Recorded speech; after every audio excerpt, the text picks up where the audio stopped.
luas hutan bambu itu sekitar 25 sampai 30.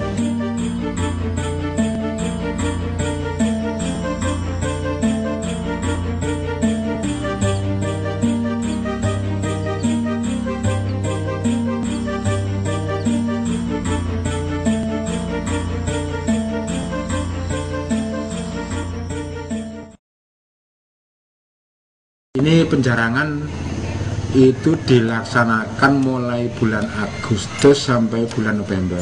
Pada bulan Agustus ini bambu muda yang tumbuh pada waktu awal musim penghujan itu sudah tinggi dan sudah kuat. Karena bambu mudanya itu sudah kuat, jadi tidak merusak bambu-bambu yang muda.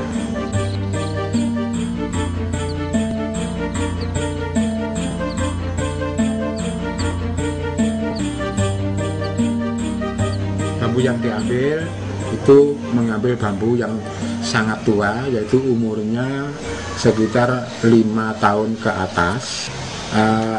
Tiap-tiap barong mengambilnya tidak boleh lebih dari 3 batang.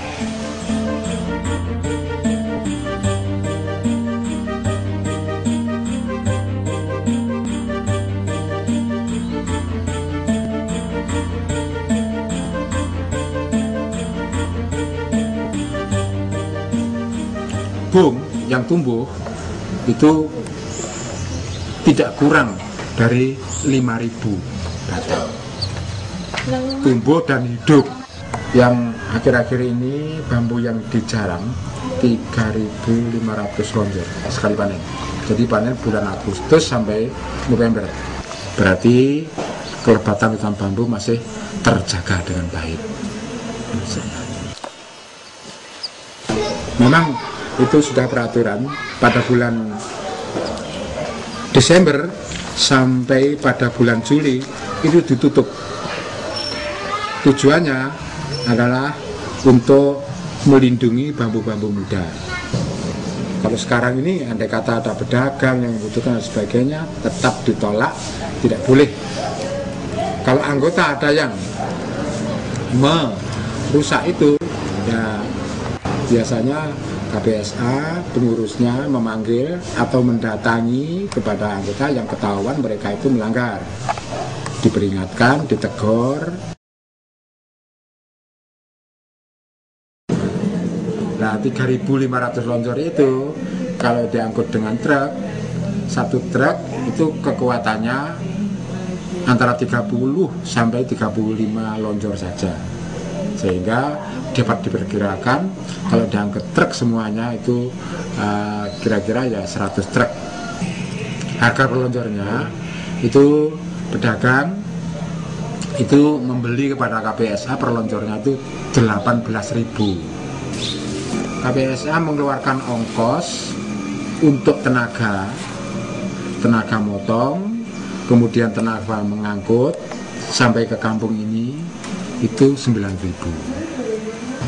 Di sini ada keuntungan antara lain adalah desa mendapatkan dana, terus kemudian juga anak-anak yang rupanya butuh pekerjaan itu bisa mendapatkan pekerjaan dan sekaligus mendapatkan penghasilan dari bambu.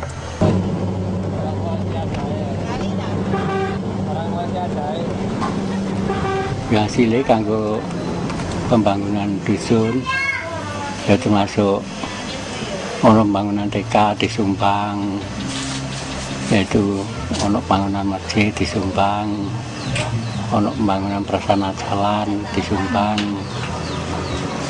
terus ono kebutuhan serok-serokan jalan, iki yo nyumbang, ono pengadaan lampu jalan yang menyumbang.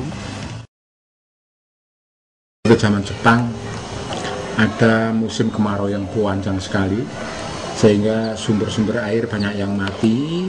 Dengan begitu maka masyarakat tidak bisa menanam, karena masyarakat sini itu semuanya adalah sebagai petani, sehingga karena tidak bisa menanam, persediaan bahan makanan nipis, akhirnya habis, terjadilah namanya paceklik atau musim kelaparan.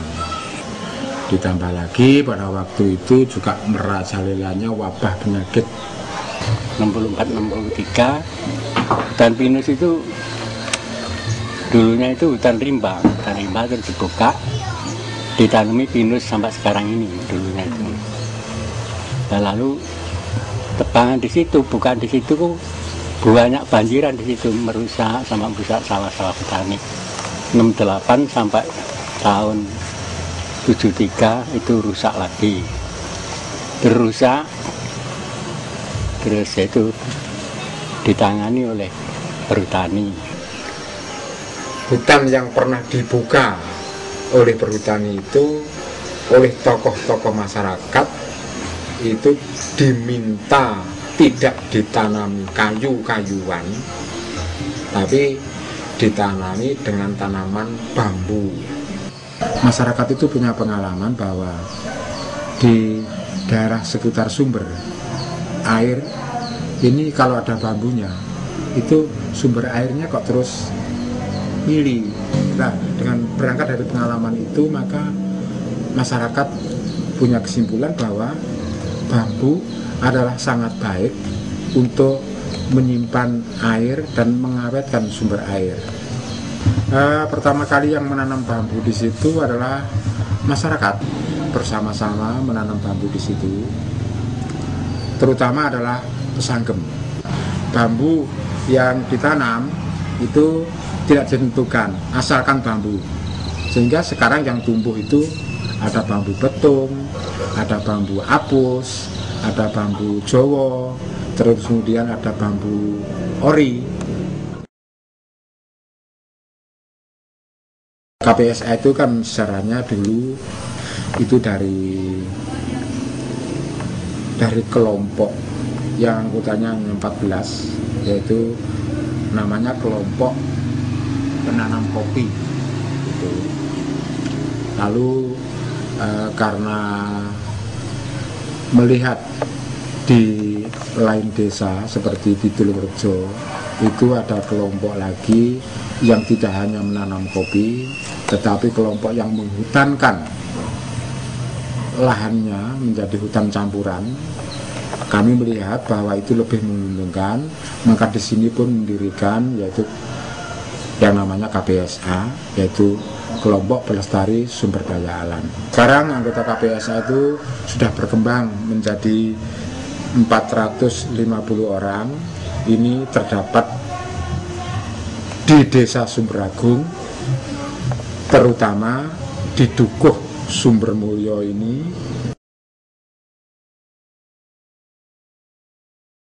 Bedanya nopo nek perhutani nggih damel hutan produksi. Jarak niku nek gawe saingan umume 8 tahun pun ditebang.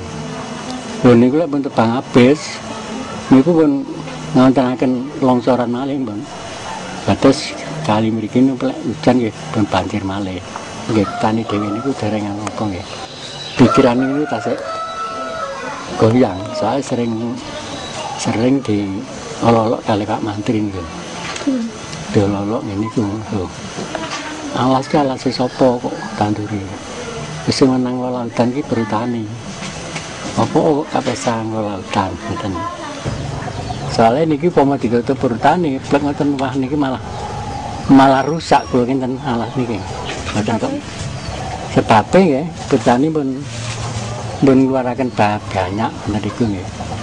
Anten ngoten perhutani pun nutup bleng bang ini mboten asal digarap. Nah, salah pun petani kan pun rugi tanaman ini ku bibite rugian ini. Itu akhirnya mesti jadi rusak dhewe mesti daripada iki dimilih perhutani anu tak babati mungkin kan.